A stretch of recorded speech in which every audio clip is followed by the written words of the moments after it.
প্রাচ্যের অক্সফোর্ড খ্যাত ঢাকা বিশ্ববিদ্যালয়ে সাংবাদিক সমিতি কর্তৃক আয়োজিত একটা সেমিনার এবং ইফতার মাহফিলে বাংলাদেশ ইসলামী ছাত্র শিবিরের কেন্দ্রীয় সভাপতি, ঢাকা বিশ্ববিদ্যালয় শাখা শিবিরের সভাপতি সহ শিবিরের নেতৃবৃন্দ অনন্য মর্যাদা ও সম্মানে ভূষিত হয়েছেন, যেটা ইতিহাসে এই প্রথম এবং নজিরবিহীন ঘটনা।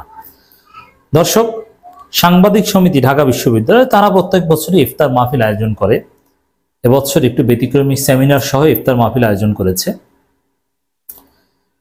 ঢাকা বিশ্ববিদ্যালয় সাংবাদিক সমিতি চেষ্টা করে থাকে সবাইকে দাওয়াত দেওয়ার।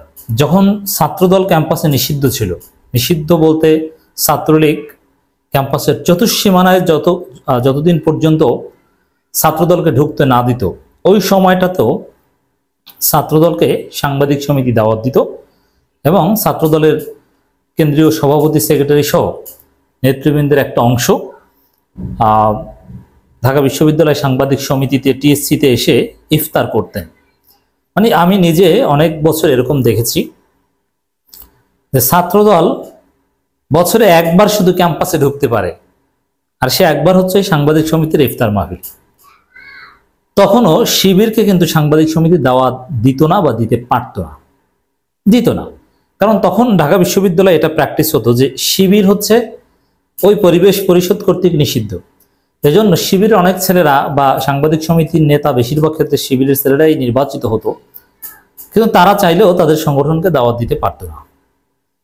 কিন্তু হাসিনা পালানোর পর এই প্রথম ঢাকা বিশ্ববিদ্যালয়ের ইতিহাসে এই নজিরবিহীন ঘটনা ঘটল। শিবিরকে এতটাই সম্মান দেওয়া হয়েছে যে শিবিরকে তো ঢাকা বিশ্ববিদ্যালয়ের শিবিরকে তো দাওয়াত দেওয়া হয়েছেই, এটা তো ঘটেছেই।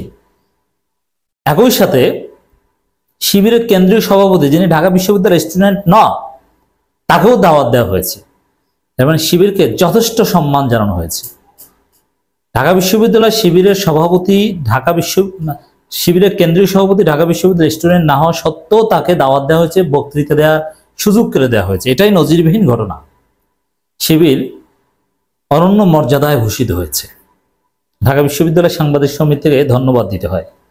ছাত্রদলের ছেলেরাও ছিল, ছাত্রদলের নেতৃবৃন্দ ছিল, বক্তব্য দিয়েছে, কিন্তু তারা এটা মনে মনে মানতে কষ্ট হয় যে শিবিরের ঢাকা বিশ্ববিদ্যালয় শাখার নেতৃবৃন্দ, যাদের বিরুদ্ধে আমরা প্রোপাগান্ডা চালাই, তারা এখানে আসছে, তাদেরকে দাওয়াত দেওয়া হয়েছে, আবার কেন্দ্রীয় সভাপতিকেও নিয়ে এসেছে, দাওয়াত দেওয়া হয়েছে, বক্তৃতাও দিচ্ছেন। ঢাকা বিশ্ববিদ্যালয়ের ভাইস চ্যান্সেলর যেই অনুষ্ঠানের অতিথি, সেখানে অন্য বিশ্ববিদ্যালয় শিক্ষার্থী শিবির কেন্দ্রীয় সভাপতিকে নিয়ে আসা হয়। এটা নিঃসন্দেহে বিরল দৃশ্য।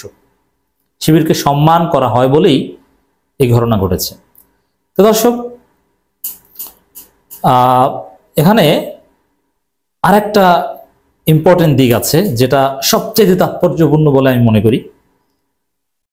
এখনো ছাত্রদল, ছাত্র ইউনিয়ন, ছাত্র ফেডারেশন, এই বাম রাম এরা বা শাহবাগীরা, ইনক্লুডিং ছাত্রদল, ওই পরিবেশ পরিষদের অস্তিত্বে বিশ্বাস করে এবং পরিবেশ পরিষদের থিওরি অনুযায়ী শিবিরের রাজনৈতিক অধিকারকে স্বীকার করে না ঢাকা বিশ্ববিদ্যালয় ক্যাম্পাসে। যদিও ছাত্র দলের স্বীকার করা না করায় কারো কিছু আসে যায় না, ছাত্র ইউনিয়নের স্বীকার করা না করায় কিছু আসে যায় না।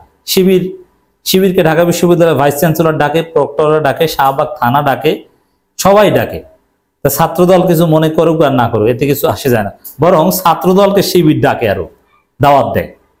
কিন্তু ছাত্রদল কিন্তু ওই পরিবেশ পরিষদ কর্তৃক নীতিমালায় বিশ্বাস করে যে না, শিবির নিষিদ্ধ, এটা স্পষ্ট করেছে ছাত্রদল। কিন্তু সাংবাদিক সমিতি তাদের আজকের এই দাওয়াত দেওয়ার ঘটনা প্রমাণ করে যে ওই পরিবেশ পরিষদকে ঢাকা বিশ্ববিদ্যালয়ে VC, proctorial body, syndicate, senate এরা যেরকম গণে না, ওইরকম ঢাকা বিশ্ববিদ্যালয়ের সাংবাদিক সমিতিও ওই তথাকথিত পরিবেশ পরিষদকে গণে না। পরিবেশ পরিষদের কোনো অস্তিত্ব নেই।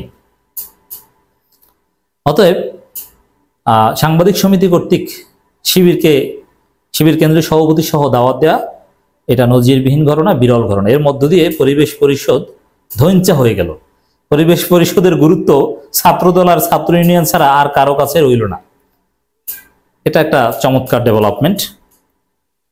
ঢাকা বিশ্ববিদ্যালয় সাংবাদিক সমিতির উদ্যোগে ক্যাম্পাসে সক্রিয় সকল ছাত্র সংগঠন নিয়ে আয়োজিত হয়েছে ইফতার মাহফিল। এটাও একটা ইতিহাসে প্রথম যে শিবির আছে, ছাত্রলীগ নাই। ঢাকা বিশ্ববিদ্যালয়ের ইতিহাসে যত ইফতার মাহফিল হয়েছে এই প্রথম যে সেখানে ছাত্রলীগ নেই। এমনকি বিএনপি যখন ক্ষমতায় ছিল 2001 থেকে 2006 কিংবা 91 থেকে 96, তখনও কিন্তু ছাত্রলীগ দাওয়াত পেত। এই প্রথম ছাত্রলীগ মুক্ত এবং শিবিরকে নিয়ে ইফতার মাহফিল। সত্যি এটা নতুন বাংলাদেশ। উক্ত ইফতার মাহফিলে অন্যান্য ছাত্র সংগঠনের পাশাপাশি উপস্থিত ছিলেন বাংলাদেশ ইসলামী ছাত্র শিবির প্রতিনিধিরা। ছাত্র দলের গুরুত্বপূর্ণ সবাই উপস্থিত ছিলেন। ইফতার মাহফিলে উপস্থিত ছিলেন ঢাকা বিশ্ববিদ্যালয়ের উপাচার্য ডক্টর নিয়াজ আহমেদ খান, উপাচার্য শিক্ষা অধ্যাপক ডক্টর মামুন আহমেদ।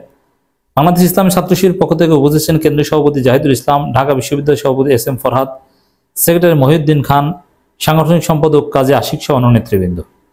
চমৎকার দৃশ্য। যদিও ভালো হতো যদি শিবির সভাপতি ঢাকা বিশ্ববিদ্যালয়ের স্টুডেন্ট হতেন। সুযোগ আছে, যেমন শিবিরের সেক্রেটারি খুলনা বিশ্ববিদ্যালয়ে পড়েছেন, ঢাকা বিশ্ববিদ্যালয়ে কিন্তু মাস্টার্স করেছেন। আমি জানি না যে শিবিরের সভাপতিও ঢাকা বিশ্ববিদ্যালয়ে কোনো মাস্টার্স করছেন কিনা, তবে ওই মাস্টার্স করা বা MBA করা এতে ঢাকা বিশ্ববিদ্যালয়ের ছেলেরা তাদেরকে ঢাকা ইউনিভার্সিটি স্টুডেন্ট মনে করে না। ঢাকা ইউনিভার্সিটি স্টুডেন্ট হচ্ছে যারা অনার্সে ভর্তি হতে পারে তারা। আমরা সেই দৃশ্য দেখব এই সামনের বছরের পরের বছরই দেখব। সিবগাতুল্লাহ ঢাকা বিশ্ববিদ্যালয়ের সাবেক সভাপতি শিবিরের, ঢাকা বিশ্ববিদ্যালয়ের মেধাবী শিক্ষার্থী, তিনি সভাপতি হবেন, তিনি আসবেন। আজকে সাদিক কায়েম, সিবগাতুল্লাহ এর আসলে ভালো হতো। যাই হোক দর্শক, এই অনুষ্ঠানের মধ্য দিয়ে পরিবেশ পরিষদ একেবারেই অকার্যকর হিসেবে প্রমাণিত হলো।